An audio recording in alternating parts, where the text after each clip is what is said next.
ചില കാര്യങ്ങളാണ് ഇന്ന് സംസാരിക്കാൻ വേണ്ടി ആഗ്രഹിക്കുന്നത്. ജോലി എന്ന് പറയുന്നത് നമ്മുടെ ലൈഫിൽ വളരെ പ്രധാനപ്പെട്ടതാണ് എന്ന കാര്യം പിന്നെ എടുത്തു പറയേണ്ട ആവശ്യമില്ലല്ലോ. ജോലിയാണ് നമ്മുടെ ഡിഗ്നിറ്റി. ജോലിയിലെ മികവ് എന്ന് പറയുന്നത്, അല്ലെങ്കിൽ നമ്മുടെ ലൈഫിലെ മികവ് എന്നൊക്കെ പറയുന്നത്, നമുക്കറിയാം, ചില ആളുകൾ നമ്മുടെ ഇടയിൽ പ്രത്യക്ഷപ്പെടുന്നത് വളരെ നല്ല വ്യക്തിത്വവുമായിട്ടാണ്. മറ്റു ചില ആളുകൾക്ക് അതേപോലെ തന്നെയുള്ള വ്യക്തിത്വം അങ്ങനെ കീപ്പ് ചെയ്യാൻ പറ്റാറില്ല. ഒരു ഫിലിം സ്റ്റാർ അല്ലെങ്കിൽ നല്ലൊരു പ്ലെയർ, അങ്ങനെയുള്ള ആളുകളൊക്കെ നമ്മുടെ മുമ്പിലേക്ക് എത്തുന്ന സമയത്ത് പലപ്പോഴും അവരുടെ വ്യക്തിത്വം വളരെ പ്രധാനപ്പെട്ടതായിട്ട് നമുക്ക് തോന്നും. നമ്മൾ ഇവിടെയാണ് ഒരു കാര്യം, എന്തുകൊണ്ടാണ് ചില ആളുകളെ അംഗീകരിക്കുന്നത്, മറ്റു ചില ആളുകൾക്ക് അങ്ങനത്തെ അംഗീകാരം കിട്ടാത്തത്, അങ്ങനത്തെ കാര്യങ്ങൾ നമുക്ക് മനസ്സിലാവും. ഇരിക്കട്ടെ. അപ്പൊ നമ്മളും ഒരിക്കലും തന്നെ ഒരു സ്ഥലത്ത് പ്രത്യക്ഷപ്പെടുമ്പോൾ നമ്മൾ വളരെ പാവപ്പെട്ടവരാണ്, കഴിവ് കുറഞ്ഞവരാണ്, അങ്ങനെയുള്ള രൂപത്തിൽ പ്രത്യക്ഷപ്പെടാൻ പാടില്ല. രണ്ടാമത്തത്, നമ്മുടെ കൈ അല്ലെങ്കിൽ തല അല്ലെങ്കിൽ ശരീരത്തിന്റെ ഭാഗങ്ങൾ ഏതെങ്കിലും ചില പ്രത്യേകമായ ആക്ഷനിൽ ഇങ്ങനെ മറ്റുള്ളവർക്കൊരു മോശമായി, മറ്റുള്ളവർക്ക് എന്തോ നമുക്കൊരു ആത്മവിശ്വാസ കുറവുണ്ട് എന്ന് തോന്നുന്ന രൂപത്തിലും ഒരിക്കലും നമ്മൾ എന്ത് ചെയ്യാൻ പാടില്ല. നമുക്ക് അങ്ങനെ ഒരു പ്രത്യക്ഷപ്പെടലും നമുക്ക് ഉണ്ടാവാൻ പാടില്ല. അപ്പൊ ഈ രണ്ട് കാര്യങ്ങൾ നമ്മൾ മുഖവരായിട്ട് ആദ്യം ശ്രദ്ധിക്കുക കേട്ടോ. ഇനി നമുക്കൊരു ജോലി കണ്ടെത്തുക എന്നുള്ളത് വലിയ പ്രധാനപ്പെട്ട കാര്യം. ജോലി കണ്ടെത്തുക. ഞാൻ എൻ്റെ അയൽവാസിയായ ഒരാൾ കുറെ കാലം ഗൾഫിലായിരുന്നു. ഗൾഫിൽ നിന്ന് വന്നിട്ടുണ്ടെങ്കിൽ പിന്നെ എന്നോട് ചോദിക്കുക എന്താന്ന് വെച്ചാൽ, എവിടെയെങ്കിലും ഒരു നല്ല ജോലി കിട്ടുമെന്ന്. അഥവാ ഈ 45ഓളം വയസ്സുള്ള അദ്ദേഹത്തിന് ഇപ്പോഴും എന്ത് ജോലിയാണ് നമ്മൾ ചെയ്യേണ്ടതെന്നുള്ള തീരുമാനമായിട്ടില്ല. അതുകൊണ്ട് ഏതെങ്കിലും ഒരു ജോലി കിട്ടുമോ, അല്ലെങ്കിൽ നിന്റെ സ്ഥാപനത്തിൽ എന്തെങ്കിലും ചെറിയൊരു ജോലി കിട്ടുമോ എന്ന് ഇപ്പോഴും അന്വേഷിക്കുന്ന തരത്തിൽ, പിന്നീട് കുറെ കാലം കഴിഞ്ഞിട്ട് ഒന്നുകൂടി ഗൾഫിൽ പോകും, പിന്നീട് ഒന്നുകൂടി വരും, അങ്ങനെ മാറിക്കൊണ്ടേയിരിക്കുക. ഇപ്പോഴും അവൻ നമ്മൾ ചെയ്തിരിക്കേണ്ട ജോലി എന്താണെന്ന് കൃത്യമായിട്ട് അറിയില്ല. അതേ സമയത്ത് ഇപ്പോൾ അല്പസമയം കഴിഞ്ഞ വീട്ടിലേക്ക് പത്രം ഇടാൻ വേണ്ടി ഒരാൾ വരും. അദ്ദേഹത്തിന് എന്താ ജോലി വെച്ചാൽ രാവിലെ പത്രം ഇടും. അത് കഴിഞ്ഞിട്ട് അദ്ദേഹം ഒരു 8 മുതൽ 9 മണി വരെയുള്ള സമയത്ത് അദ്ദേഹത്തിന്റെ വീടിന്റെ അപ്പുറത്തൊരു വാഹനമുണ്ട്, അപ്പുറത്തെ വീട്ടില്. ആ വാഹനം അവിടെ രാവിലെ ഓടിക്കാൻ ആളില്ല എന്നുണ്ടെങ്കിൽ 1 മണിക്കൂറിനുള്ള വർക്കൊക്കെ മുമ്പ് ചെയ്തു കൊടുക്കും. അത് കഴിഞ്ഞാൽ ഒരു കൂലിപ്പണിക്ക് പോകും. വൈകുന്നേരം ഇങ്ങനെ എണ്ണ പലഹാരങ്ങള്, കടികളൊക്കെ വെക്കുന്ന സ്ഥലത്ത് അദ്ദേഹത്തിന് ജോലിയുണ്ട്. അങ്ങനെ ചെയ്യും. അങ്ങനെ അദ്ദേഹത്തിന്റെ ജോലി എന്ന് പറയുന്നത് ഒരിക്കലും തന്നെ എന്തല്ല, ഒരു ചെറിയ കാര്യമായിട്ട്, ഒരു ഒഴിവില്ലാത്ത രൂപത്തിൽ അദ്ദേഹം എന്ത് ചെയ്യുന്നില്ല, അങ്ങനെ മാറ്റുന്നില്ല. അദ്ദേഹത്തിന്റെ മുഴുവൻ സമയവും അദ്ദേഹത്തിന്റെ ഒരു ജോലിയാണ്. അപ്പൊ ആളുകൾ രണ്ട് രൂപത്തിലാണ്. നമുക്ക് എന്താണോ ജോലിയെങ്കിൽ അതിനനുസരിച്ച് നമ്മുടെ മൈൻഡ്, കാര്യങ്ങൾ ഒക്കെ മാറിക്കൊണ്ടേയിരിക്കും. ഇനി നമ്മൾ ഏത് ജോലി ചെയ്യുന്ന സമയത്തും സൊസൈറ്റിയിൽ നമ്മുടെ ജോലിക്ക് എന്താണ് സ്ഥാനം എന്ന് നമ്മൾ മനസ്സിലാക്കിയേ പറ്റൂ. കാരണം അതിനനുസരിച്ച് നമ്മൾ പെരുമാറലും അത്യാവശ്യമാണ്. ഒരു ടീച്ചറാണെന്നുണ്ടെങ്കിൽ, അല്ലാന്നുണ്ടെങ്കിൽ ഒരു ബിസിനസ് മാൻ ആണെന്നുണ്ടെങ്കിൽ, ഒരു കോൺട്രാക്ടർ ആണ്, ഒരു ഗവൺമെന്റ് എംപ്ലോയി ആണ്, ഏത് മേഖലയിലാണോ നമ്മൾ നിൽക്കുന്നതെങ്കിൽ നമ്മുടെ ജോലിയുമായി ബന്ധപ്പെട്ടിട്ടുള്ള വർക്ക്, ആ വർക്ക് ചെയ്യുന്ന എഫക്റ്റ്, കാര്യങ്ങൾ ഒക്കെ നമ്മൾ മനസ്സിലാക്കിയേ പറ്റും. നമുക്ക് അറിയാം, ചില കാര്യങ്ങൾക്കുള്ള നമ്മൾ ചില ആളുകളെ വിശ്വസിക്കാൻ പറ്റാത്ത രൂപത്തിലൊക്കെ എന്ത് ചെയ്യും, നമ്മൾ കണ്ടുപോകും. ഉദാഹരണം പറഞ്ഞ് കേരളത്തിലെ വലിയ മേഖലയിൽ ഒരു IT മേഖലയ്ക്ക് ഒന്നാണ്, അത്രയും വലിയൊരു ഉദ്യോഗസ്ഥനെ പിന്നീട് വളരെ ഒരു കോടതിയൊക്കെ വിചാരണ ചെയ്യുന്ന രൂപത്തിൽ കാണുണ്ടായി. അങ്ങനെ കണ്ടപ്പോൾ നമുക്ക് വളരെ പ്രയാസം തോന്നി. കാരണം വെച്ചിട്ടുണ്ടെങ്കിൽ അദ്ദേഹത്തിന് എന്തുമാത്രം വലിയ ഡിഗ്നിറ്റിയാണ്, അദ്ദേഹത്തിന് എത്ര വലിയ സ്ഥാനമാണ്, ആ സ്ഥാനം അംഗീകരിച്ചിട്ടുള്ള ഒരു പ്രവർത്തനമായിരുന്നില്ല അദ്ദേഹത്തിന്റെ എന്ന രൂപത്തിലുള്ള ഒരു കാര്യം നമ്മൾ ആലോചിച്ചു പോയി. ഇനി ചിലപ്പോഴൊക്കെ നമുക്ക് കിട്ടുന്ന ജോലി എന്ന് പറയുന്നത് ചിലപ്പോൾ നമ്മൾ ഇഷ്ടപ്പെട്ടതായിരിക്കാം, ഇഷ്ടപ്പെടാത്തതായിരിക്കാം. ചിലപ്പോൾ എഞ്ചിനീയറിംഗിന് പഠിക്കാനൊക്കെ വിചാരിച്ചിട്ടുണ്ടായിരിക്കാം, ചില കാരണങ്ങൾ ഡോക്ടർ ആയിട്ടുണ്ടായിരിക്കും. അല്ലെങ്കിൽ ടീച്ചിങ് ആയിരിക്കും ആഗ്രഹിച്ചിട്ടുണ്ടാകും, ചില കാരണങ്ങൾ ബിസിനസ്സിലേക്ക് പോകേണ്ടി വന്നിരിക്കും. ചിലപ്പോൾ നാട്ടിൽ എന്തെങ്കിലും ജോലി ചെയ്യാനായിരിക്കും ആഗ്രഹിച്ചിട്ടുണ്ടാകുക, പക്ഷേ ഗൾഫിലേക്ക് പോകേണ്ടി വന്നിട്ടുണ്ടായിരിക്കും. നമ്മളിവിടെ 3 മരങ്ങളുടെ ഒരു കഥ ഞാൻ പറഞ്ഞുതരാം. 3 മരങ്ങൾ. ഈ 3 മരങ്ങളും ഒരു വലിയ കാട്ടിലായിരുന്നു ഉണ്ടായത്. വലിയ ഉയർന്നു നിൽക്കുന്ന മരങ്ങളായിരുന്നു ഇത് 3. ഈ 3 മരത്തിന്റെയും ഒരു പ്രത്യേകത എന്താന്ന് വെച്ചാല്, അവര് അവര് സംസാരിക്കും. അങ്ങനെ സംസാരിച്ചിട്ട് ഒരു മരം പറഞ്ഞു, എന്റെ ആഗ്രഹം എന്ന് പറയുന്നത് എനിക്കൊരു ട്രഷർ ചെസ്റ്റായി മാറണം എന്നുണ്ട്. എന്ന് വെച്ചിട്ടുണ്ടെങ്കിൽ ആളുകൾ സ്വർണവും മറ്റു കാര്യങ്ങളൊക്കെ ഇടുന്ന രൂപത്തിലുള്ള ഒരു പെട്ടിയായിക്കൊണ്ട് ഞാൻ എന്ത് ചെയ്യണം, മാറണം. എന്റെ ഞാൻ എന്നെ തുറന്നു നോക്കിയിട്ടുണ്ടെങ്കിൽ അതിലൊക്കെ വില പിടിച്ചിട്ടുള്ള വസ്തുക്കൾ മാത്രമേ അതിലുണ്ടാവാൻ പാടുള്ളൂ. അങ്ങനെ രണ്ടാമത്തെ ആള് പറഞ്ഞിട്ടുണ്ടെങ്കിൽ ഞാനൊരു കപ്പലാവണം. കപ്പലായിട്ടുണ്ടെങ്കിൽ എനിക്ക് എൻ്റെ ഫിഷിങ് നടത്താൻ പറ്റും. അതേപോലെ തന്നെ ദൂര സ്ഥലത്തേക്ക് പോകാൻ പറ്റും. എൻ്റെ കപ്പലിലെ ആളുകൾക്ക് യാത്ര ചെയ്യാൻ പറ്റും. അതേപോലെ തന്നെ വില പിടിച്ചിട്ടുള്ള പല സാധനങ്ങളും അതിലുണ്ടായിരിക്കും. അങ്ങനെ മൊത്തത്തിൽ ആളുകൾ കൗതുകത്തോടു കൂടി കാണുന്ന ഒരു കപ്പലായിക്കൊണ്ട് ഞാൻ എന്ത് ചെയ്യണം, മാറണം. അങ്ങനെ പറഞ്ഞു. മൂന്നാമത്തെ മരം പറഞ്ഞത് എന്താന്ന് വെച്ചാല്, എനിക്ക് ഈ കാട്ടിലെ ഏറ്റവും വലിയ മരമായിരിക്കണം. എല്ലാവരും എന്നെ നോക്കണം. ഞാനൊരു രാജാവ് പോലെ ആയിരിക്കണം. വളരെ ഉയർന്നതായിരിക്കണം എന്റെ പൊസിഷൻ എന്ന് രൂപത്തിൽ എന്ത് ചെയ്തു, ആ മരവും സംസാരിച്ചു. പക്ഷേ കാലങ്ങൾ കുറെ കഴിഞ്ഞപ്പോ ഇവരുടെ 3 പേരുടെ അടുത്തേക്ക് വുഡ് കട്ടേഴ്സ് വന്നു. വുഡ് കട്ടേഴ്സ് എന്ന് പറഞ്ഞിട്ട് നമുക്കറിയാലോ, മരം വെട്ടുകാരായ ആളുകൾ വന്നു. അവര് വന്നുകൊണ്ട് 3നെ വെട്ടി അവരുടെ ആവശ്യങ്ങൾക്ക് വേണ്ടി വിൽക്കാൻ വേണ്ടി തീരുമാനിച്ചു. ഈ 3നും വിൽക്കാൻ വേണ്ടി തീരുമാനിച്ചപ്പോ ആദ്യത്തത് എന്തായെന്ന് വെച്ചാല്, ഒരു ഫാമിലെ മൃഗങ്ങൾക്ക് ഭക്ഷണം കഴിക്കാൻ പറ്റുന്ന ഒരു പാത്രം പോലെ അതിലിങ്ങനെ വെക്കുമല്ലോ, അങ്ങനത്തതായിരുന്നു അത്. മൃഗങ്ങൾക്ക് ഭക്ഷണം കഴിക്കാൻ വേണ്ടി ആ മരം കൊണ്ടുണ്ടാക്കിയിട്ടുള്ള ഒന്നിലാണ് എല്ലാവരും ഭക്ഷണം കഴിച്ചിരുന്നത്. അപ്പോ ആദ്യ കാലത്ത് ഇതിനൊരു വിഷമം കാര്യങ്ങളൊക്കെ, കാരണം ഞാൻ വലിയൊരു ട്രഷർ ചെസ്റ്റ് ആകാൻ വേണ്ടി ആഗ്രഹിച്ചിട്ട് എനിക്ക് വലിയൊരു ഭക്ഷണത്തിന്റെ ഒരു രൂപത്തിലേക്ക് ഇങ്ങനെയല്ല ആവാൻ കഴിഞ്ഞുള്ളൂ, അങ്ങനെ ചിന്തിച്ചു. രണ്ടാമത്തെ മരം നമുക്കറിയാലോ, കപ്പലാവാൻ വേണ്ടിയിട്ടാണ് ആഗ്രഹിച്ചിട്ടുണ്ടായിരുന്നത്. കപ്പലാവാൻ ആഗ്രഹിച്ചിട്ടുള്ള ആ മരം തോണിയായിട്ട് മാറിയിട്ട് അതിലേക്ക് എന്ത് ചെയ്യാൻ തുടങ്ങിയെന്ന് വെച്ചാല്, ആളുകൾ ഇങ്ങനെ യാത്ര ചെയ്യാനും മറ്റൊക്കെ തുടങ്ങി. ചെറിയ യാത്രകൾ, ഒരു ചെറിയ രൂപത്തിലുള്ള സഞ്ചാരത്തിന് വേണ്ടിയിട്ട് ഇതൊക്കെ ഉപയോഗിക്കാൻ തുടങ്ങി. ഇനി മൂന്നാമത്തത് നമുക്കറിയാം, വലിയ ഒരു മരമായിട്ട് കാട്ടിലെ രാജാവിനെ പോലെ വാഴണം എന്ന് ചിന്തിച്ചിരുന്ന ആ മരം എന്ത് ചെയ്തെന്ന് വെച്ചാല്, ആ മരത്തിനെ ഒരു വലിയ വീടായി മാറി. ഒരു ആളുകൾ താമസിക്കുന്ന ഒരു വീട്, അതിന്റെ ഭാഗങ്ങളൊക്കെ മുറിച്ചിട്ട് ഒരു വീടാക്കി. അപ്പോ 3 പേരും അത് ആലോചിച്ച് നോക്കിയപ്പോ വലിയ പ്രയാസം കുറെ കാലം ഉണ്ടായിരുന്നു. പ്രയാസം എന്ന് ഉദ്ദേശിച്ചത്, അവരുദ്ദേശിക്കുന്ന തരത്തിലുള്ള ഒരു ഒന്നും കിട്ടിയില്ല, അവരുദ്ദേശിക്കുന്ന സ്ഥാനത്തെത്തിയില്ല എന്ന രൂപത്തിൽ അവരൊക്കെ ചിന്തിച്ചു. ആക്ച്വലി അവരെത്തിയിട്ടുള്ള ഒരു മേഖലക്കും എന്തല്ല, അത്ര വലിയ പ്രശ്നമൊന്നുമില്ല. ട്രഷറുകൾ, അത് സ്വർണവും കാശൊക്കെ ഇടാൻ പറ്റുന്ന ഒരു പെട്ടിയാവാൻ ആഗ്രഹിച്ച ഒന്നില് എന്ത് ചെയ്തു എന്ന് വെച്ചിട്ടുണ്ടെങ്കിൽ, ഭക്ഷണമാണ്. ഒരുപാട് ജീവികൾക്ക് കഴിക്കാവുന്ന ഒരു ഭക്ഷണം വെക്കുന്നതും അവർ വന്നു പോന്നിട്ടുള്ള ഒരു സൗകര്യമാക്കി മാറ്റി.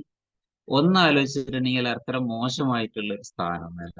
രണ്ടാമത്തത്, വലിയൊരു കപ്പലായിട്ടില്ല എന്നുണ്ടെങ്കിലും ആളുകളുടെ ആഗ്രഹം യാത്ര ചെയ്യാന്നുള്ള കാര്യങ്ങളൊക്കെ തന്നെ ആയിരുന്നു. അതേപോലെ തന്നെ ഫിഷിംഗ് ആഗ്രഹിച്ചിട്ടുണ്ടെങ്കിൽ ആ ഫിഷിംഗ് നടക്കുന്നുണ്ടല്ലോ. അങ്ങനെയുള്ള കാര്യങ്ങളൊക്കെ അതിലും നമ്മൾ ചിന്തിച്ചിട്ടുണ്ടെങ്കിൽ ഉണ്ട് എന്ന് മനസ്സിലാകും. ഇനി മൂന്നാമത്തത് എന്ന് വെച്ചിട്ടുണ്ടെങ്കിൽ, വലിയ ഒരു മരമായിട്ട് നിൽക്കാനാണ് ആഗ്രഹിച്ചത്. പക്ഷെ വലിയൊരു വീടായിട്ട് ഒരേ സമയം ആളുകൾക്ക് പ്രയാസമില്ലാത്ത രൂപത്തിൽ എന്ത് ചെയ്യാൻ പറ്റും, അങ്ങനെ വലിയ ആളുകൾക്ക് കാണാവുന്ന തരത്തിൽ, അല്ലെങ്കിൽ ഉയർന്നു നിൽക്കുന്ന ഒരു രൂപത്തിൽ എന്ത് ചെയ്യാൻ പറ്റും, ഇങ്ങനെ നിൽക്കാൻ പറ്റിയെന്ന് നമുക്ക് ഈ 3 കഥയിൽ നിന്നും 3 ചരിത്രവും നമ്മൾ പഠിപ്പിക്കുന്ന വെച്ചാൽ, നമ്മൾ ഏത് ജോലി ചെയ്യുകയാണെന്നുണ്ടെങ്കിലും നമ്മൾ എന്ത് ആഗ്രഹിക്കണം എന്ന് വെച്ചിട്ടുണ്ടെങ്കിൽ, നമ്മൾ അപ്പത്തെ ആ പൊസിഷൻ നന്നാക്കിക്കൊണ്ട് നമ്മൾ മുന്നോട്ട് പോകാൻ വേണ്ടി നമ്മൾ ചിന്തിക്കണം എന്നുള്ളത്. ഇനി നമ്മൾ ഒരു ലിമിറ്റ്, ഒരു വ്യക്തി എന്ന രൂപത്തിൽ നമ്മൾ ഒരു ലിമിറ്റ് എപ്പോഴും കാത്തു സൂക്ഷിക്കണം. ആ ലിമിറ്റിൽ 3 പ്രത്യേകത ഉണ്ടായിരിക്കും: പേഷ്യൻസ്, മെച്യൂരിറ്റി, ആളുകളെ റെസ്പെക്ട് ചെയ്യണം. ജോലി ചെയ്യുന്ന സ്ഥലത്ത് 3 പ്രത്യേകത: ഒന്ന്, ക്ഷമ വേണം. രണ്ടാമത്തത് മെച്യൂരിറ്റി, ഒരു പക്വത നമ്മൾ എല്ലാ കാര്യത്തിലും കാണിക്കണം. മൂന്നാമത്തത്, ഒന്നിനെയും ചെറുതായി കാണും. ഈ ലോകത്തുള്ള എല്ലാ വസ്തുക്കളും ദൈവത്തിൻ്റെതാണെന്ന് നമുക്കറിയാലോ. ദൈവികമായിട്ടുള്ള ഒന്നും ചെറുതല്ല എന്ന് നമുക്കറിയാലോ. ഓരോ വ്യക്തികളും അപ്പൊ ആലോചിച്ചു, ഒരു വസ്തുക്കൾ പോലും ചെറുതല്ല എന്നുണ്ടെങ്കിൽ നമ്മൾ ആലോചിക്കേണ്ടത് വ്യക്തികൾ എന്ന് പറയുന്നത്, നമുക്കിടയിൽ ജോലി ചെയ്തുകൊണ്ടിരിക്കുന്ന ഏതെങ്കിലും ഒരു വ്യക്തിയെ അദ്ദേഹത്തിന്റെ മുഖം കൊണ്ട്, അദ്ദേഹത്തിന്റെ ആക്ഷൻ കണ്ട്, അദ്ദേഹത്തിന്റെ ഏതെങ്കിലും പ്രവർത്തനം കണ്ട് സ്ഥിരമായിക്കൊണ്ട് അദ്ദേഹം ഒരു തമാശക്കാരനാണ് എന്ന് നമ്മൾ ചിന്തിക്കാൻ പാടുണ്ടോ? രണ്ടാമത്തത് പേഷ്യൻസ്, ഇൻഫിനിറ്റ് പേഷ്യൻസ് എന്ന് പറയും. പരമമായ ക്ഷമയോടുകൂടി മാത്രമേ ലോകത്ത് എല്ലാ കാര്യങ്ങളും നിലനിന്നിട്ടുള്ളൂ. മൂന്നാമത്തത്, നമ്മൾ മെച്യൂരിറ്റിയോടുകൂടി പ്രവർത്തിക്കാൻ നമ്മൾ തുടങ്ങിയിട്ടില്ല എന്നുണ്ടെങ്കിൽ തീർച്ചയായിട്ടും നമ്മുടെ പ്രവർത്തനങ്ങൾ ഒരുപാട് കാലങ്ങൾ മുന്നോട്ട് പോയി. അടുത്തൊരു വിഷയം അതിൽ പറയാനുള്ളത് വെച്ചാൽ, നമുക്ക് ബന്ധം എന്ന് പറഞ്ഞ പലരും പറയാറുണ്ട്, എനിക്ക് അവരുമായിട്ട് എടാ പോടാ ബന്ധമാണെന്ന് പറയാം. എടാ പോടാ ബന്ധം, നമ്മളോട് ഒരാൾ ആ രൂപത്തിലാണ് എടുക്കണമെന്നുണ്ടെങ്കിൽ നമ്മൾ വേണമെന്നുണ്ടെങ്കിൽ മാക്സ് അങ്ങനെ നിന്നെടുക്കാം. പക്ഷെ തിരിച്ച് അങ്ങോട്ടുള്ള ഒരു ബന്ധത്തിന് എപ്പോഴും ഒരു എടാ പോടാ ബന്ധം ഒന്ന് കുറക്കുന്നതാണ് നല്ലത്. ചെറിയൊരു റെസ്പെക്റ്റ് ഉള്ള ബന്ധമായിരിക്കും എപ്പോഴും നല്ലത്. കാരണം നമുക്കറിയാലോ, ഒരുപാട് അടുത്ത് കഴിഞ്ഞാൽ പിന്നെ നമുക്കുള്ളത് അകലുക എന്നുള്ളത്. വല്ലാണ്ട് നമ്മൾ അടുത്ത് നിന്നിട്ടുണ്ടെങ്കിൽ നമുക്ക് പിന്നെ വരാനുള്ളത് അകലലല്ല. നമ്മളിപ്പോ ഒരു ഇത്ര അടുത്ത് കഴിഞ്ഞാൽ നമ്മളൊരു കുന്നിന്റെ മുകളിലേക്ക് കയറി, പിന്നെ എന്താ സംഭവിക്കാനുള്ളത്? അവിടുന്ന് താഴലാണ്. മരത്തിന്റെ മുകളിൽ കയറി, പിന്നെന്താ സംഭവിക്കാനുള്ളത്? അവിടുന്ന് താഴലാണ്. അതുകൊണ്ട് നമ്മൾ എപ്പോഴും ഒരു ഇത്തിരി അകൽച്ച എല്ലാവരുമായിട്ടും കീപ്പ് ചെയ്യണം. എന്ന് വെച്ചാൽ അകൽച്ച തോന്നിപ്പിക്കണം എന്നല്ല, ഒരുപാട് നമ്മുടെ ഭൂമിയിലേക്ക് തന്നെ കയറി വരുന്ന രൂപത്തിലുള്ള ബന്ധങ്ങൾ പലപ്പോഴും നമുക്ക് ഉണ്ടാക്കുന്ന നല്ല ഒരു സുഖകരമായ കാര്യങ്ങളാവില്ല, പിന്നീട് അത് വലിയ വിപത്തുകളായിരിക്കും നമുക്ക് ഉണ്ടാകുക. അപ്പോ നമുക്കറിയാം, നമ്മൾ ബന്ധങ്ങളൊക്കെ നനച്ചെങ്കിൽ മാത്രമേ എന്ത് ചെയ്യുള്ളൂ, അതൊക്കെ ചെടികൾ പോലെ നനച്ചെങ്കിൽ മാത്രമേ എന്ത് ചെയ്യുള്ളൂ, വളരുള്ളൂ. നനയ്ക്കുക എന്ന് പറഞ്ഞിട്ടുണ്ടെങ്കിൽ നമുക്കൊരു ഒരു തോട്ടമുണ്ട് വിചാരിച്ച, ഒരു തോട്ടമുണ്ട്, അതേപോലെ തന്നെ ഒരു ഗാർഡൻ ഉണ്ട്. തോട്ടം ഉദ്ദേശിച്ച് വീടിന്റെ ഒക്കെ ബാക്കിലുള്ള വലിയൊരു പറമ്പുണ്ട്, അതേപോലെ തന്നെ വീടിന് മുമ്പിലുള്ള ഒരു തോട്ടം ഉണ്ടെന്ന് ഒരു ഗാർഡൻ ഉണ്ടെന്ന് വിചാരിച്ചു. ഒന്ന് ഗാർഡൻ വീടിന്റെ മുമ്പിൽ ഭംഗിക്ക് വേണ്ടി വെക്കുന്നതാണ്, മറ്റത് നമ്മുടെ ചിലപ്പോൾ ചില കാര്യങ്ങളൊക്കെ അല്ലെങ്കിൽ നമ്മുടേതായ ഒരു അസറ്റായിട്ട് മാറുന്നതാണ്, അല്ലെ? ഈ മുന്നിൽ കാണുന്നതിന് നമ്മൾ എപ്പോഴും നനച്ചിട്ടില്ല എന്നുണ്ടെങ്കിൽ എന്ത് ചെയ്യില്ല, അത് നന്നായിട്ട് തോന്നില്ല. അതിൽ പൂവുണ്ടാവില്ല, ചെടി ഉണ്ടാവില്ല, ഉണങ്ങിപ്പോകും ഒക്കെയാണ്. എന്നാൽ ബാക്കിലുള്ളതിന് എന്ത് ചെയ്യും? ബാക്കിലുള്ളതിന് നമുക്ക് അതേപോലെ തന്നെ നനയ്ക്കാൻ പറ്റുമോ? പറ്റില്ല. പക്ഷെ എന്നാൽ പോലും ഒരു ഒഴിവുള്ള സമയത്ത് അതൊക്കെ ഒന്ന് ചെത്തി വൃത്തിയാക്കി മുന്നേക്ക് കൊണ്ടുപോയിക്കൂടെ? കൊണ്ടുപോകാം, അല്ലെ? അതേപോലെ തന്നെ അതുകൊണ്ടാണ് എപ്പോഴും കാണേണ്ടത് നനയ്ക്കേണ്ടതായിട്ടുള്ള ബന്ധങ്ങളും, അതേപോലെ തന്നെ പിന്നിൽ നമ്മൾ വല്ലപ്പോഴും കാണുമ്പോൾ നല്ല രൂപത്തിൽ ചെയ്യേണ്ടതായിട്ടുള്ള നല്ല പ്രവർത്തനങ്ങൾ ചെയ്യേണ്ട കുറച്ച് കാര്യങ്ങളുണ്ടായിരിക്കും. ഉദാഹരണം, അത് ഞാൻ എന്തിനു വേണ്ടാണ് ഇങ്ങനെ പറയാൻ കാരണം എന്ന് വെച്ചാൽ, നമ്മുടെ ബന്ധങ്ങളും അങ്ങനെ തന്നെ. വളരെ ദൂരമുള്ള ഒരാളെ എപ്പോഴും വിളിച്ചുകൊണ്ട് നനച്ച പോലെ ഉണ്ടാക്കുക എന്ന് പറഞ്ഞാൽ നടക്കുന്ന കാര്യമില്ല. പക്ഷെ എന്നെങ്കിലും നമ്മൾ അയാളുടെ മുമ്പിൽ പ്രത്യക്ഷപ്പെടുമ്പോൾ വളരെ നല്ല രൂപത്തിലുള്ളൊരു പ്രത്യക്ഷപ്പെടലേ നമുക്ക് ഉണ്ടാവാൻ പാടുള്ളൂ. ആ പ്രത്യക്ഷപ്പെടലിന് നമ്മൾ നല്ല രൂപത്തിലുള്ള ഒരു പ്രാധാന്യം നമ്മൾ കൊടുക്കണം. മറ്റത് സ്ഥിരമായിക്കൊണ്ട് നമ്മൾ എന്ത് ചെയ്യണം എന്ന് വെച്ചാൽ, നമ്മൾ അതിനനുസരിച്ച് കൊണ്ട് സ്ഥിരമായിട്ട് ചെയ്യേണ്ടതും അങ്ങനെ ചെയ്യണം. മറ്റത് എപ്പോഴെങ്കിലും ചെയ്യുമ്പോൾ നല്ല ഒരു ബന്ധത്തിൽ എന്ത് ചെയ്യണം, അങ്ങനെ പോകുന്നതാണ്. ഇനി ലൈഫിൽ എപ്പോഴും ജോലി സ്ഥലത്ത് നമ്മളൊന്ന് താഴേണ്ട ഒരു കാര്യം എന്താ വെച്ചാൽ, ഈ വലിയ ആളുകളൊക്കെ പറയുന്നത്, നമ്മൾ വിനയം കാണിക്കും തോറും വളരുക മാത്രമേ ചെയ്യൂ. നമ്മൾ ഒരു സ്ഥലത്ത് താഴേണ്ട സമയത്ത് വിനയം കാണിക്കേണ്ട സ്ഥലത്ത് അങ്ങനെ ചെയ്തിട്ടില്ല എന്നുണ്ടെങ്കിൽ, നമ്മൾ ആലോചിക്കുന്നത് നമ്മളോട് ഉള്ള മറ്റുള്ള ഒരാളുടെ മനസ്സിലെ എന്തോ ഒരു സാധനം പോയി, ഒരു വിശ്വാസം പോയി, അല്ലെങ്കിൽ നമ്മളോടുണ്ടായിരുന്ന ഒരു ആത്മാർത്ഥത പോയി. കറക്റ്റ് അല്ലേ? ആ ആത്മാർത്ഥത ഇല്ലാത്ത കാലത്തോളം നമുക്ക് എങ്ങനെയാണ് അവിടെ ജീവിക്കാൻ പറ്റുക? അതുകൊണ്ട് എവിടെയെങ്കിലും നമ്മൾ ഒതുങ്ങി നിൽക്കേണ്ട, ഒന്ന് താണിരിക്കേണ്ട എന്തെങ്കിലും ഒരു അവസ്ഥ നമുക്കുണ്ട് എന്നുണ്ടെങ്കിൽ, നമ്മൾ തീർച്ചയായിട്ടും ആ താഴുക എന്നുള്ള കാര്യത്തിൽ നമുക്ക് എന്ത് ചെയ്യണം, പ്രാധാന്യം കൊടുക്കണം. ഇനി നമ്മളിപ്പോ ഒരുപാട് നല്ല ആളുകളായിരിച്ചിട്ട് നമുക്ക് പ്രശ്നങ്ങൾ ഇല്ലാതിരിക്കും, അങ്ങനെയൊന്നുമില്ല. നല്ല ആൾക്കാരാണെന്ന് വിചാരിച്ചിട്ട് നമുക്ക് പ്രശ്നങ്ങൾ ഉണ്ടാകില്ല എന്നൊന്നും. ഇപ്പൊ ഗാന്ധിജി നല്ല ആളായിരുന്നു. ഗാന്ധിജിയെ അവസാനം ഒരാൾ വെടിവെച്ചല്ലേ ഇത്, അല്ലേ? നമ്മൾ ആലോചിച്ച് നോക്കുക. യേശു ക്രിസ്തു നല്ല ആളായിരുന്നില്ലേ? മുഹമ്മദ് നബി നല്ല ആളായിരുന്നില്ലേ? യേശു ക്രിസ്തുവിനെ അവസാനം കുരിശിൽ തറച്ചു പഠിച്ചിട്ടുള്ളത്. അപ്പൊ ആളുകൾ നന്നായി എന്ന് വിചാരിച്ചിട്ട് അവർക്ക് യാതൊരു പ്രശ്നമില്ല, അങ്ങനെയൊന്നുമില്ല. ആളുകൾ എത്ര നന്നായാലും നമ്മുടെ സൊസൈറ്റിനെ നമുക്ക് പൂർണ്ണമായിട്ടും മാറ്റാൻ കഴിയില്ല. നമ്മൾ ജനിച്ചു കഴിഞ്ഞിട്ടുണ്ടെങ്കിൽ കുറെ കാര്യത്തിൽ നമ്മൾ സൊസൈറ്റിയുടെ അടിമകളാണ്. ഇപ്പൊ നമ്മൾ ജനിച്ചിട്ടുണ്ടെങ്കിൽ നല്ല കുട്ടികൾ, അപ്പൊ നമുക്ക് നല്ലൊരു കുട്ടി ഉണ്ടായി വിചാരിച്ചോ, ആ കുട്ടിക്ക് വല്ല പ്രശ്നമുണ്ടല്ലോ. പക്ഷെ കുട്ടി സൊസൈറ്റിയിലെ പല രൂപത്തിലുള്ള പ്രശ്നങ്ങൾ എന്ത് ചെയ്യണം, സഹിച്ചേ പറ്റുള്ളൂ. അത് സ്വാഭാവികമാണല്ലോ. അതേപോലെ തന്നെയാണ് ഏതൊരു കാര്യത്തിലും നമുക്ക് കുറച്ച് പ്രശ്നങ്ങളുള്ള രൂപത്തിലാണ് നമ്മുടെ ഈ ജനനം തന്നെ എന്ന് നമ്മൾ വിചാരിക്കണം. ഇനി നമുക്കൊരു ജോലി കിട്ടി, അല്ലെങ്കിൽ നമ്മളൊരു ബിസിനസ് തുടങ്ങി, നമുക്ക് ഏതെങ്കിലും ഒരു മേഖലയിൽ വർക്ക് ചെയ്യുമ്പോൾ ഒന്ന് കോൺട്രാക്ച്വൽ ആയ കാര്യങ്ങൾ എന്താണെന്ന് നമ്മൾ ആദ്യം പഠിക്കണം. കോൺട്രാക്ച്വൽ ഐ മീൻ നമ്മൾ അവളുമായിട്ട് നമ്മുടെ കരാർ എന്താണെന്ന് പഠിക്കണം. ഇപ്പൊ ഞാൻ ഒരു അധ്യാപകനാണ്. എനിക്കുള്ള കരാറ് ഒന്ന് ഗവൺമെന്റുമായിട്ടാണ്, സർക്കാരുമായിട്ടാണ്. രണ്ടാമത്തെ എൻ്റെ ഒരു ബന്ധം എന്ന് പറയുന്നത് നാട്ടിലെ സ്റ്റുഡന്റുമായിട്ടാണ്. ഇത് രണ്ടും കരാറുകളാണ്. കരാർ ഞാൻ വ്യക്തമായിട്ട് കൊടുത്തിട്ടുണ്ട്. രണ്ടാമത്തെ കാര്യം പ്രാക്ടിക്കലാണ്. പ്രാക്ടിക്കലാണ് ഞാനൊരു കാര്യം എങ്ങനെ ചെയ്യുന്നു എന്നുള്ളത് ഒരു പ്രധാനപ്പെട്ട വിഷയമാണ്. ഞാനൊരു കാര്യം എങ്ങനെ ചെയ്യും, പ്രാക്ടിക്കൽ. ആക്ച്വലി നമ്മുടെ മുമ്പിലുള്ള കാര്യങ്ങൾ, 2 ദിവസം മുമ്പ് ഒരു ട്രെയിനിങ് കാര്യത്തിന് ട്രെയിനിങ്ങിന് പോയിട്ടുണ്ടായിരുന്നു. അപ്പൊ ആ ട്രെയിനിങ്ങിൽ അവർ നമ്മൾ ചെയ്യുന്ന കാര്യം നമുക്ക് അറിയുന്ന കാര്യം തന്നെ, പക്ഷെ അത് എങ്ങനെയാണ് നമ്മൾ പ്രസന്റ് ചെയ്യുക എന്നുള്ളത് ഒരു വലിയ വിഷയമാണ്. നമുക്ക് എങ്ങനെ ഒരു കാര്യം പ്രസന്റ് ചെയ്യാൻ പറ്റും, അതൊരു വലിയ വിഷയമാണ്. നമ്മളൊരു കാര്യം എങ്ങനെ പ്രസന്റ് ചെയ്യുന്നു എന്ന കാര്യം വളരെ പ്രധാനപ്പെട്ട ഒരു സംഭവമാണ്. പ്രസന്റ് ചെയ്യാനുള്ളത് ഒരു കഴിവാണ്. കാരണം എല്ലാവർക്കും ഒരേപോലത്തെ ഒരു മരുന്ന് തന്നിട്ട് നമ്മളത് എങ്ങനെയാണ് അവതരിപ്പിക്കുക എന്നുള്ളത്. മൂന്നാമത്തത് ഫിസിക്കൽ സൈഡാണ്. ഫിസിക്കൽ സൈഡ് മീൻ എങ്ങനെയാണ് നമുക്കൊരു കാര്യം ഉപദ്രവമില്ലാതെ, അല്ലെങ്കിൽ ബാക്കിയുള്ള ആളുകൾക്ക് ഒരു കാര്യം ഉപദ്രവമില്ലാതെ പോകുന്നത് എന്നുള്ളത്. ഞാനത് വീണ്ടും ആവർത്തിക്കട്ടോ. ഒന്ന്, കോൺട്രാക്ട് നമ്മൾ കീപ്പ് ചെയ്തിരിക്കണം. രണ്ടാമത്തത് എങ്ങനെ പ്രാക്ടിക്കൽ ആകുന്നു എന്ന കാര്യം നമ്മൾ ശ്രദ്ധിക്കണം. മൂന്നാമത്തെ കാര്യം എങ്ങനെ ഫിസിക്കൽ ആകുന്നു. ഫിസിക്കൽ അവിടെ ഉദ്ദേശിക്കുന്നത് ഫിസിക്കലി സേഫ് ആണ് ഉദ്ദേശിച്ചിട്ടോ. നമ്മുടെ ഫിസിക്കലി ആയിക്കൊണ്ട് നമ്മുടെ ബോഡിക്ക് ഒരു പ്രശ്നവും ഇല്ലാത്ത രൂപത്തിൽ അത് എങ്ങനെ പോകുന്നു ശ്രദ്ധിക്കണം.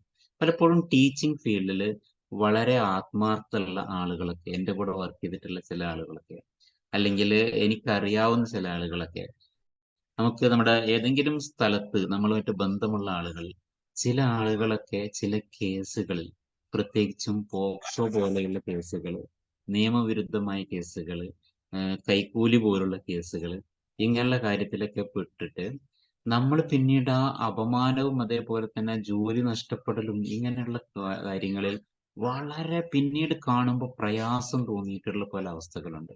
ഇപ്പൊ 3 കാര്യങ്ങൾ: കോൺട്രാക്ച്വൽ എന്താണ്, പ്രാക്ടിക്കൽ എന്താണ്, ഫിസിക്കൽ എന്താണ്. ഈ 3 കാര്യങ്ങളെ കുറിച്ച് ശരിക്കും നമ്മൾ പഠിച്ചിട്ട് തന്നെ എന്ത് ചെയ്യണം, പോകണം. രണ്ടാമത്തത്, നമ്മൾ ഏത് സ്ഥലത്ത് പോകുമ്പോഴും മറ്റുള്ളവരുടെ മനസ്സിലൊരു അഫെക്ഷൻ നമ്മളോട് തോന്നുന്ന തരത്തിലുള്ള ചില ക്വാളിഫിക്കേഷൻസ് നമുക്കുണ്ടായി.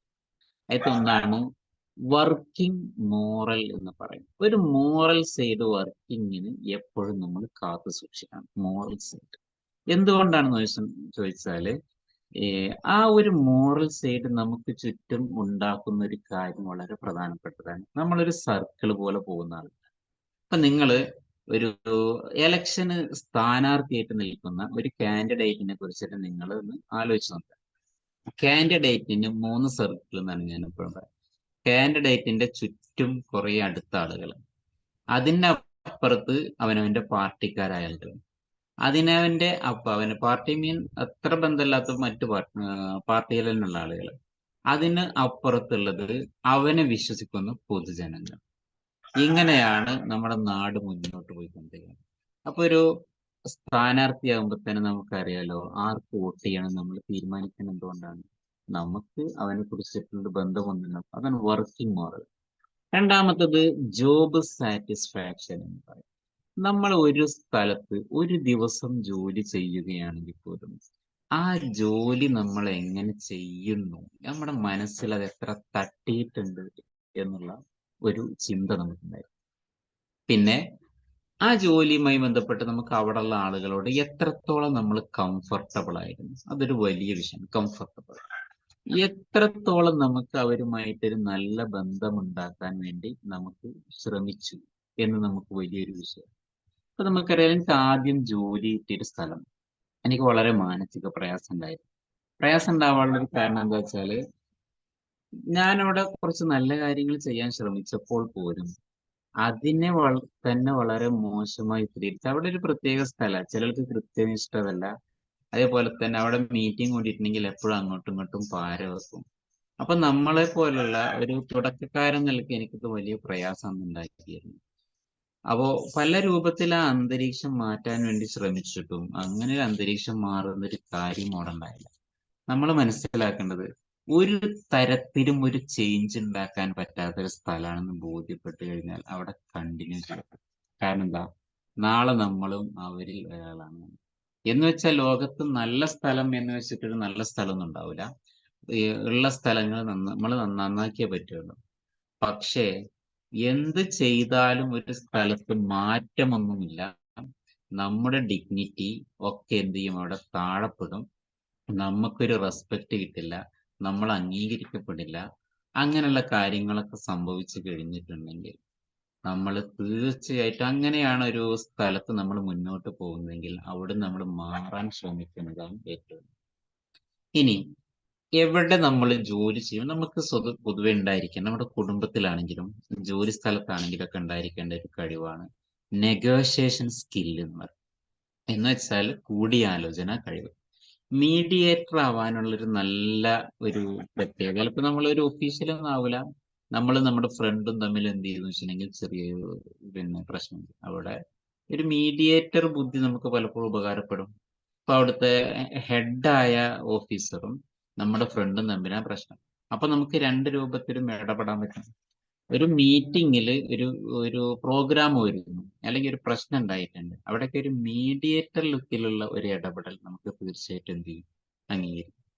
അവിടെ നമ്മൾ ബാക്കിയുള്ള ആളുകളെ അംഗീകരിക്കുക, കേൾക്കുക. അംഗീകരിക്കുക, ഒരുത്തനെ അംഗീകരിക്കുക, ഒരുത്തനെ കേൾക്കുക. ഈ രണ്ട് കാര്യങ്ങൾക്ക് നമ്മൾ വളരെ പ്രാധാന്യം കൊടുക്കുന്നതാണ് കേട്ടോ. കേൾക്കുക, ഒരാളെ അംഗീകരിക്കുക. ഒരാളെ വെറുതെ നന്നായിട്ടുണ്ട്, സൂപ്പർ അങ്ങനെയൊക്കെ പറയുന്ന ഒരു, നമ്മൾ ഒരാളെ പ്രേസ് ചെയ്യുന്നത് വളരെ നല്ലതാണ്. പക്ഷെ അതിനേക്കാളൊക്കെ അവർക്ക് പ്രേസ് ചെയ്യുമ്പോൾ ഒന്നും കൂടിയൊക്കെ അവന് മനസ്സിൽ തട്ടുന്ന തരത്തിൽ രണ്ടോ മൂന്നോ സെന്റൻസുകൾ അങ്ങനത്തെ പറഞ്ഞു കൊടുത്തിട്ടുണ്ടെങ്കിൽ അതാണ് അവന്റെ ലൈഫിൽ കൂടുതലായിക്കൊണ്ട് എഫക്ട് ചെയ്യുക. അതുകൊണ്ട് ഒരാളെ പുകഴ്ത്തുന്ന സമയത്ത് നമ്മുടെ കൂടെയുള്ള വ്യക്തികളായിരിക്കും, അവര് ചെയ്ത ഒരു കാര്യമുണ്ടെങ്കിൽ രണ്ടോ മൂന്നോ നാലോ സെന്റൻസിൽ തന്നെ നല്ല രൂപത്തിലുള്ള ഒരു പുകഴ്ത്തൽ, അംഗീകരിക്കൽ അവന് ചെയ്തു കൊടുക്കാൻ വേണ്ടിയിട്ട് നമ്മൾ എന്ത് ചെയ്യുക, ശ്രമിക്കേണ്ടതുണ്ട്.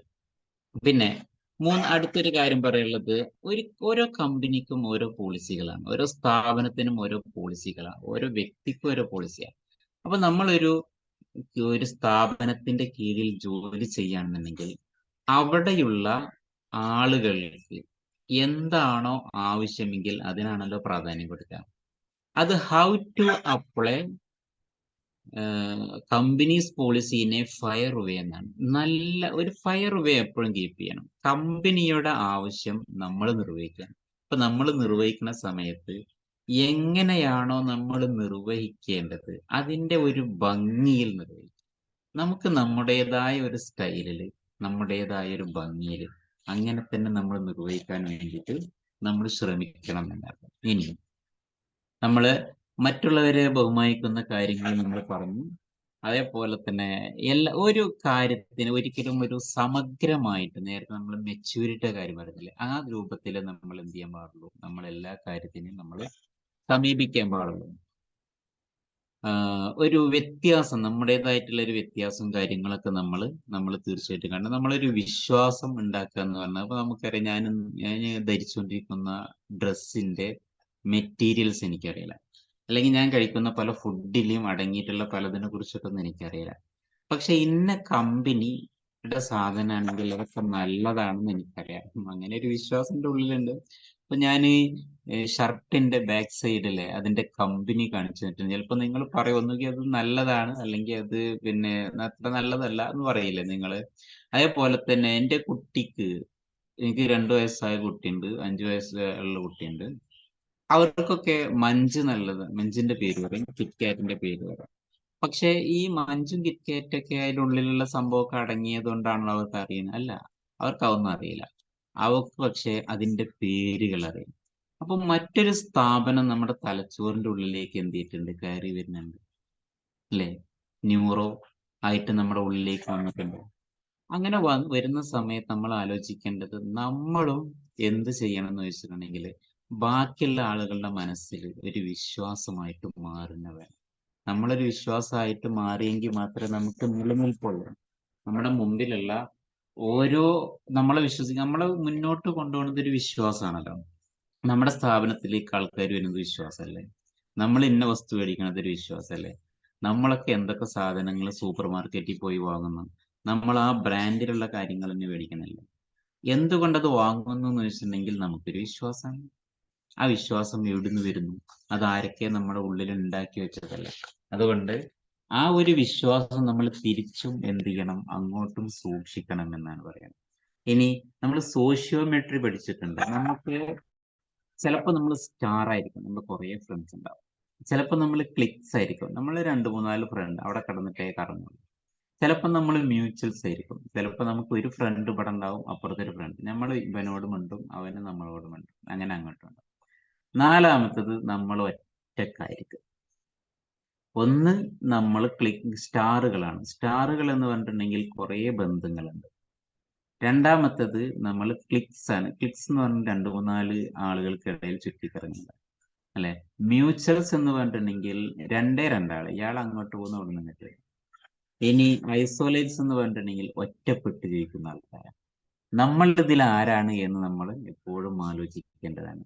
ലോകത്തൊരാളോടും നമ്മളോട് എതിരിട്ട് സംസാരിക്കുന്ന ഒരാളോട് അതേപോലെ എതിരിടുക എന്ന് പറഞ്ഞിട്ടുണ്ടെങ്കിൽ, പണ്ടെന്റെ അധ്യാപകൻ പറഞ്ഞിട്ടുണ്ടായിരുന്നു, വിഡ്ഢിക്കും വിഡ്ഢിക്കും ഒറ്റ വഴിയുള്ളൂ.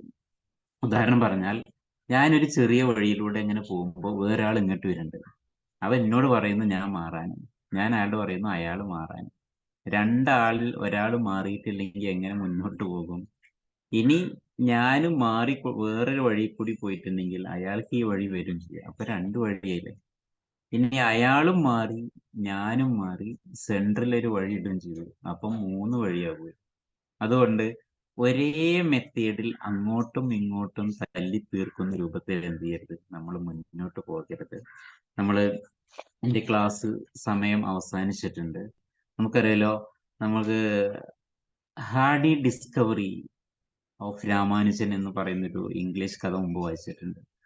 ഹാർഡി എന്ന് പറയുന്ന ഒരു അമേരിക്കൻ സയന്റിസ്റ്റ് ഇന്ത്യക്കാരനായ രാമാനുജനെ കണ്ടു എന്നാണ്.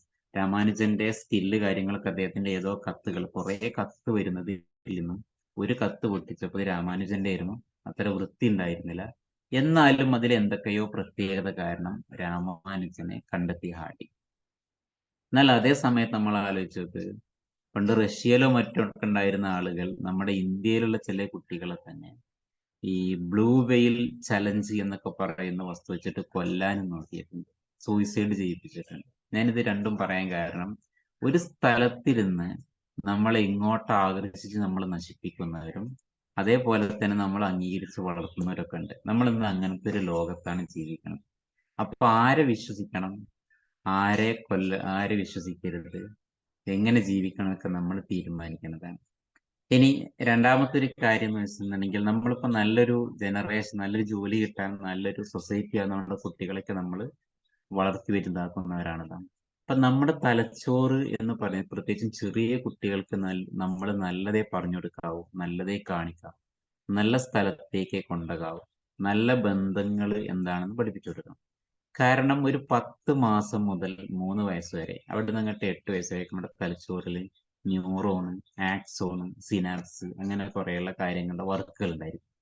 ഈ വർക്കുകൾ നമ്മുടെ തലച്ചോറിന്റെ ഉള്ളിൽ, നമ്മളിന്ന് ചെറിയ കുട്ടികൾക്ക് ഒരാളെ കൊല്ലുന്ന രംഗം ടി വിയിൽ സ്ഥിരമായി കാണിച്ചു കൊടുത്താൽ അതിന് ഭയങ്കര എഫക്റ്റ് ആണ്.